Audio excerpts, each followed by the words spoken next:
ओम शांति। आज मुरली का डेट है 4/9/2021 का है। मीठे बाबा ने हम मीठे बच्चों को आज की महावाक्य में कहा, मीठे बच्चे, अब भी इस दुनिया का होपलेस केस है, सभी मर जाएंगे, इसलिए इससे ममत्व मिटाओ, मामेकम याद करो। आज बाबा का प्रश्न है, सर्विस की उछल न आने का कारण क्या है? सर्विस की उछल न आने का कारण क्या है? उत्तर, अगर लक्षण ठीक नहीं है, बाप को याद नहीं करते तो सर्विस की उछल आ नहीं सकती। कोई ना कोई उल्टे कर्म होते रहते हैं, इसीलिए सर्विस नहीं कर सकते। बाप का जो पहला डायरेक्शन है, आप मोए मर गई दुनिया, इससे अमल में नहीं लाते। बुद्धि देह और देह के संबंधों में फंसी हुई है तो सर्विस कर नहीं सकते। गीत है ओम नमः शिवाय। ओम शांति। अब यह भक्ति मार्ग का गीत सुना। शिवाय नमः कहते हैं, शिव का नाम घड़ी घड़ी लेते हैं, रोज शिव के मंदिर में जाते हैं, और जो त्योहार है वह वर्ष वर्ष मनाते हैं। पुरुषोत्तम मास भी होता है, पुरुषोत्तम वर्ष भी होता है। शिवाय नमः तो रोज कहते रहते हैं। शिव के पुजारी बहुत हैं, रचयिता ही शिव ऊंचते ऊंच भगवान कहते भी है। पतित पावन परमपिता परमात्मा शिव है, रोज पूजा भी करते हैं। तुम बच्चे जानते हो यह संगम युग है, पुरुषोत्तम बनने का युग। जैसे जिस्मानी पढ़ाई से कोई न कोई उच्च पद पाते हैं ना, इन लक्ष्मी नारायण ने यह पद कैसे पाया, विश्व के मालिक कैसे बने, यह किसी को पता नहीं है। शिवाय नमः भी कहते हैं। तो माता पिता रोज महिमा गाते हैं, परंतु यह नहीं जानते कि वह कब आकर माता पिता बनकर वर्षा देते हैं। तुमको मालूम है कि दुनिया के मनुष्य तो कुछ भी नहीं जानते हैं, भक्ति मार्ग में कितने धक्के खाते हैं, अमरनाथ पर कितने झुंडे के झुंडे जाते हैं, कितने धक्के खाते हैं। किसको ऐसा कहूँ तो बिगड़ पड़े। तुम थोड़े बच्चे हो जिनको अंदर में बहुत खुशी है, लिखते भी रहते हैं, बाबा जब से आपको पहचाना है, बस अब तो हमारी खुशी का बराबर नहीं रहा है। कुछ भी तकलीफ आदि होती है, फिर भी खुशी में रहना चाहिए। हम बाप के बने हैं, यह कभी भूलना नहीं चाहिए। तुम बच्चे जब कि जानते हो हमने शिव बाबा को पाया है, तो खुशी का बराबर नहीं रहना चाहिए। माया घड़ी घड़ी भुला देती है। भले लिखते हैं, हमको निश्चय है, बाबा को हम जानते हैं, फिर भी चलते चलते ठंडे पड़ जाते हैं। 6-8 मास 2-3 बरस आते नहीं तो बाबा समझ जाते हैं पूरा निश्चय नहीं है, पूरा नशा नहीं चढ़ा है। ऐसा बेहद का बाप जिससे 21 जन्मों का वर्षा मिलता है। निश्चय हो जाए तो बहुत खुशी का नशा रहना चाहिए। जैसे किसके बच्चे को राजा गोद में लेने चाहते हैं, बच्चे को मालूम पड़ जाता है कि हमारे लिए ऐसी बातचीत हो रही है कि राजा चाहता है इस बच्चे को हम वारिस बनाएं, तो बच्चे को बहुत खुशी होगी ना। मैं राजा का बच्चा बनता हूँ, मैं राजा का बच्चा बनता हूँ। वह गरीब का बच्चा साहूकार की गोद लेते हैं तो बहुत खुशी होती है ना। जान जाता है कि मुझे फलाना एडाप्ट करते हैं तो गरीबी का गम भूल जाता है। वह तो है, फिर भी एक जन्म की बात। यहाँ बच्चों को खुशी रहती है 21 जन्म वर्षा लेने की। बेहद के बाप को याद करना है और फिर दूसरों को रास्ता बताना है। शिव बाबा पतित पावन आया हुआ है, समझाते हैं तुम्हारा मैं बाप हूँ। ऐसे कोई मनुष्य नहीं कह सकते कि मैं तुम्हारा बेहद का बाप हूँ। बाप ही समझानी देते हैं। मैं 5000 वर्ष पहले आया था, तुमको यही अक्षर कहा था कि मामे को याद करो। मुझ पतित पावन बाप को याद करने से ही तुम पति से पावन बनेंगे और कोई भी उपाय नहीं है पति से पावन बनने का। पतित पावन है ही एक बाप। कृष्ण को भगवान नहीं कह सकते। गीता का भगवान एक पतित पावन पुनर्जन्म रहित है। पहली बात यह लिखा हो। बड़े बड़े आदमियों की लिखत देखेंगे तो समझेंगे ठीक है। कोई साधारण आदमी का देखेंगे तो कहेंगे ब्रह्मा कुमारियों ने इनको जादू लगा दिया है, तब लिखा है। बड़े आदमी के लिए ऐसा नहीं कहेंगे। तुम कुछ भी कहते हो तो समझते हैं छोटा मुख बड़ी बातें बनाती हैं कि भगवान आया हुआ है।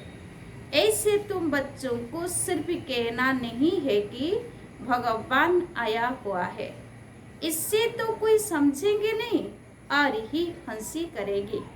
यह तो समझाना है कि दो बाप है।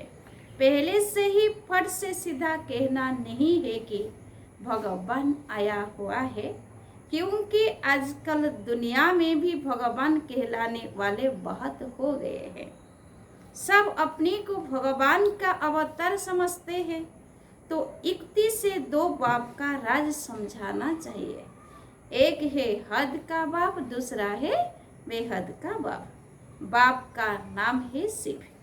वह सब आत्माओं का बाप है, तो जरूर बच्चों को वर्षा देते होंगे। शिव जयंती भी मनाते हैं। वही आकर स्वर्ग की स्थापना करते हैं, तो जरूर नरक का विनाश होना है, उसकी भी निशानी है। यह महाभारत लड़ाई है। बाकी सिर्फ भगवान आया है यह कहने से कोई समझेंगे नहीं। ढिंडोरा पीटते रहते हैं। ऐसी उल्टी सर्विस करने से और ही फिर सर्विस में ढीलापन आ जाता है। एक तरफ कहते भगवान आया हुआ है, भगवान पढ़ाते हैं, फिर जाकर शादी करते हैं तो लोग कहेंगे तुमको फिर क्या हुआ? तुम तो कहते थे कि भगवान पढ़ाते हैं। कहते हैं हमने जो सुना था सो कह दिया है। अनेक प्रकार के विघ्न भी पढ़ते हैं अपने बच्चों से। जैसे हिंदू धर्म वालों ने आपे ही अपने को चमाट मारी है ना। वास्तव में है देवी देवता धर्म के, परंतु कह देते हम हिंदू हैं। अपने को चमाट मारी है ना। अभी तुम जानती हो हम ही पूज्य थे तो श्रेष्ठ कर्म श्रेष्ठ धर्म था। आसुरी मत पर धर्म भ्रष्ट कर्म भ्रष्ट बन पड़े हैं। हम ही अपने धर्म की ग्लानि शुरू करते हैं। आसुरी माया की मत से। इसीलिए बाबा ने खुद कहा है, वह है आसुरी संप्रदाय, यह है दैवी संप्रदाय, जिनको मैं राजयुग सिखलाता हूँ। अभी है कलयुग। जो यह नॉलेज आकर सुनते हैं वह असुर से बदल देवता बनते हैं। यह नॉलेज है ही देवता बनने के लिए। 5 विकारों पर जीत पाने से देवता बनते हैं। बाकी असुरों और देवताओं की कोई लड़ाई नहीं लगी। यह भी भूल कर दी है। फिर दिखाते हैं जिसकी तरफ साक्षात भगवान है उनकी विजय हुई। उसमें नाम कृष्ण का दे दिया है। वास्तव में है तुम्हारी माया से युद्ध। बाप कितनी बातें बैठ समझाते हैं, परंतु तमो प्रधान ऐसे हैं जो बिल्कुल समझते ही नहीं। बाप को याद नहीं करते हैं ना, बाप को याद नहीं कर सकते। समझते भी है हमारी ऐसी तमो प्रधान बुद्धि है जो याद ही नहीं ठहरती। इसीलिए उल्टा काम करता रहता हूँ। अच्छे अच्छे बच्चे भी याद बिल्कुल नहीं करते, लक्षण सुधारते ही नहीं। इसीलिए सर्विस की उछल नहीं आती है। बाप कहते हैं देह सहित देह के जो भी संबंध है उनको मारो अथवा भूलो। अब मारो अक्षर वास्तव में है नहीं। कहते हैं आप मुए मर गई दुनिया। यह बाप बेट समझाते हैं बुद्धि से भूल जाना है। जबकि तुम हमारे बने हो तो इन सब को भूलो, एक बाप को याद करो। जैसे कोई बीमारी का होपलेस केस होता है तो फिर उससे ममत्व मिटाना होता है। फिर उनको कहते हैं राम राम कहो। बाप भी कहते हैं इस दुनिया का केस बहुत होपलेस है, यह खत्म होनी ही है, सब मर जाएंगे, इसीलिए इनसे ममत्व मिटाओ। वह तो राम राम की धुन लगाते हैं। यहाँ तो एक की बात नहीं, सारी दुनिया विनाश होनी है। इसीलिए तुमको एक ही मंत्र देता हूँ, मामेकम याद करो। कितनी समझानी देते रहते हैं भिन्न भिन्न प्रकार से। अभी पुरुषोत्तम मास आया तो पुरुषोत्तम युग पर भी समझाने देते रहते हैं। समझाने की बड़ी होशियारी चाहिए, धारणा अच्छी चाहिए। कोई पाप कर्म नहीं करना चाहिए। बिगर छुट्टी कोई चीज उठाना खाना यह भी बहुत गुप्त पाप है ना। बिगर छुट्टी कोई चीज उठाना खाना यह भी बहुत गुप्त पाप है। कायदे बड़े कड़े हैं, पाप करते हैं फिर भी बतलाते नहीं, फिर पाप वृद्धि को पाते जाते हैं। यहाँ तो तुम बच्चों को पुण्य आत्मा बनना है। हमको पुण्य आत्मा से स्नेह है, पाप आत्मा से विरोध है। भक्ति मार्ग में भी जानते हैं कि अच्छा कर्म करने से अच्छा फल मिलेगा, इसीलिए दान पुण्य आदि अच्छे कर्म करते हैं ना। यह ड्रामा है, फिर भी कहते हैं भगवान अच्छे कर्मों का फल अच्छा देता है। बाप कहते हैं मैं सिर्फ यह धंधा थोड़े ही बैठ कर करता हूँ। यह तो सारी ड्रामा में नूंद है। ड्रामा अनुसार बाप को जरूर आना है। बाप कहते हैं मुझे आकर सबको रास्ता बताना है, बाकी इसमें कृपा आदि की कोई बात ही नहीं। कोई लिखते हैं बाबा आपकी कृपा होगी तो हम आपको कभी नहीं भूलेंगे। बाप कहते हैं हम कभी कृपा आदि नहीं करते, यह तो भक्ति मार्ग की बातें हैं। तुमको अपने पर कृपा ही करनी है। बाप को याद करेंगे तो विकर्म विनाश होंगे। भक्ति मार्ग की बातें ज्ञान मार्ग में होती नहीं। ज्ञान मार्ग है ही पढ़ाई। टीचर कोई पर कृपा थोड़े ही करेगा। हर एक को पढ़ना है, बाप श्रीमत देते हैं उस पर चलना चाहिए ना, परंतु अपनी मत पर चलने कारण कुछ भी सर्विस नहीं करते। बच्चों को बिल्कुल पुण्य आत्मा बनना है, जरा भी कोई पाप न हो। कई बच्चे अपना पाप बताएंगे, कभी नहीं। बाप भी कहते हैं वह उच्च पद कभी नहीं पाएंगे। गाया हुआ है, चढ़े तो चाखे वैकुंठ रस, गिरे तो चकनाचूर। बच्चे जानते हैं बहुत उच्च मर्तबा है, गिरते हैं तो कोई काम के नहीं रहते। अशुद्ध अहंकार है पहला नंबर, फिर काम क्रोध लोभ भी कम नहीं। लोभ मोह भी सत्यानाश कर देते हैं। बच्चे आदि में मोह होगा तो वह याद आते रहेंगे। आत्मा तो कहती है मेरा तो एक शिव बाबा, दूसरा न कोई, और कोई भी याद ना पड़े, ऐसा पुरुषार्थ करना है।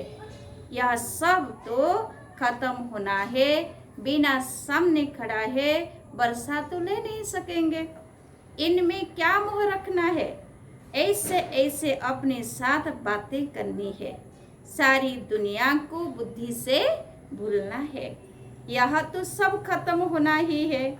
तूफान ऐसे लगेंगे जो एकदम खत्म हो जाएगा। आग कहाँ लगती है और हवा जोर से आती है तो झट एकदम खलास कर देती है। आधा घंटे में 100-150 झुंपड़ियों को खत्म कर देती है।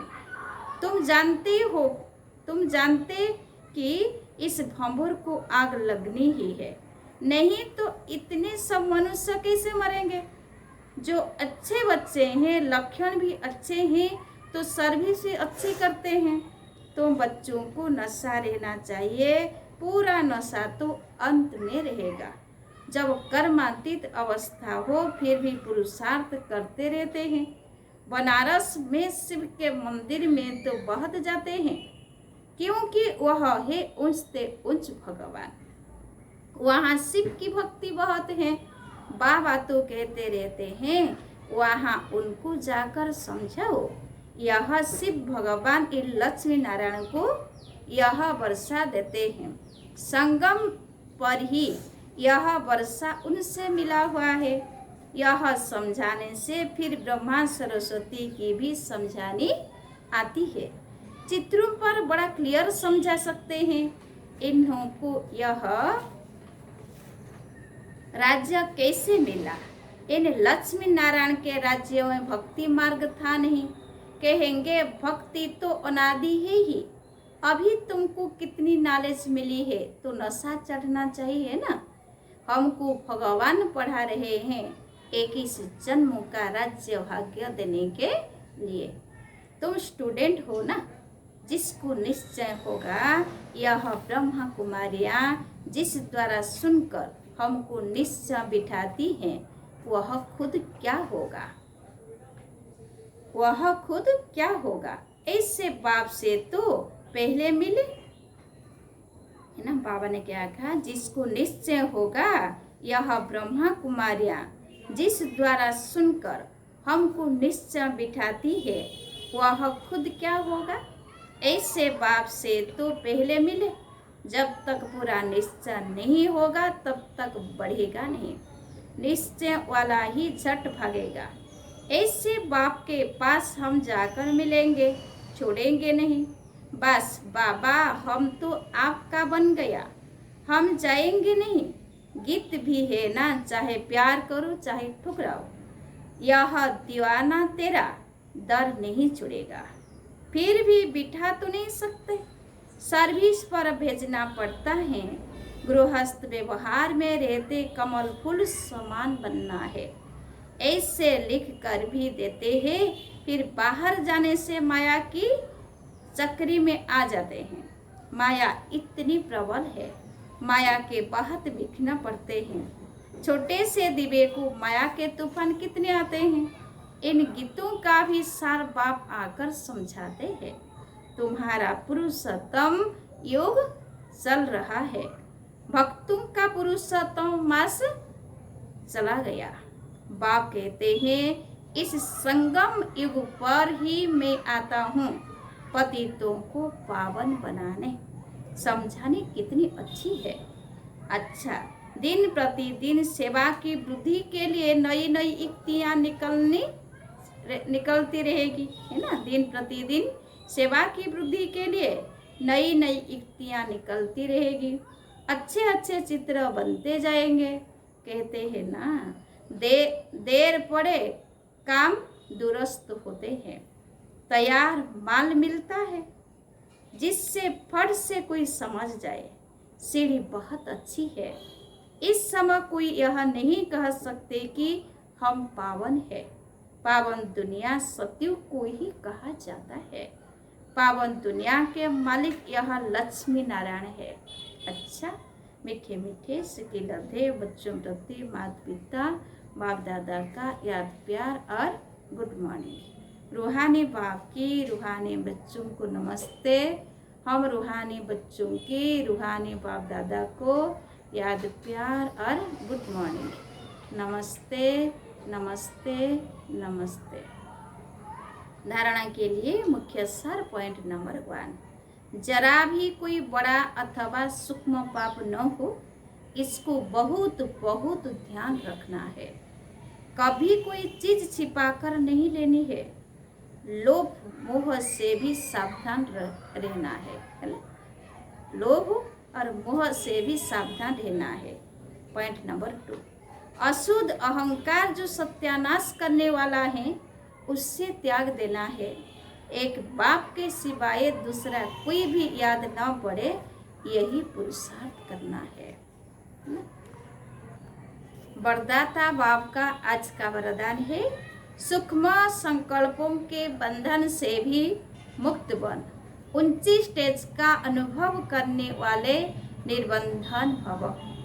जो बच्चे जितना कर्म बंधन है उतना ऊंची स्टेज पर स्थित रह सकते हैं। इसीलिए चेक करो कि मनसा बच्चा व कर्मणा में कोई सूक्ष्म में भी धागा जुटा हुआ तो नहीं है। एक बाप के सिवाय और कोई याद न आए। अपनी देह भी याद आई तो देह के साथ देह के संबंध पदार्थ दुनिया सब एक के पीछे आ जाएंगे। मैं निर्बंधन हूँ, इस वरदान को स्मृति में रख। सारी दुनिया को माया की जाल से मुक्त करने की सेवा करो। आज का स्लोगन है, देही अभिमानी स्थिति द्वारा तन और मन की हलचल को समाप्त करने वाले ही अचल रहते हैं। देही अभिमानी स्थिति द्वारा तन और मन की हलचल को समाप्त करने वाले ही अचल रहते हैं। अच्छा, ओम शांति।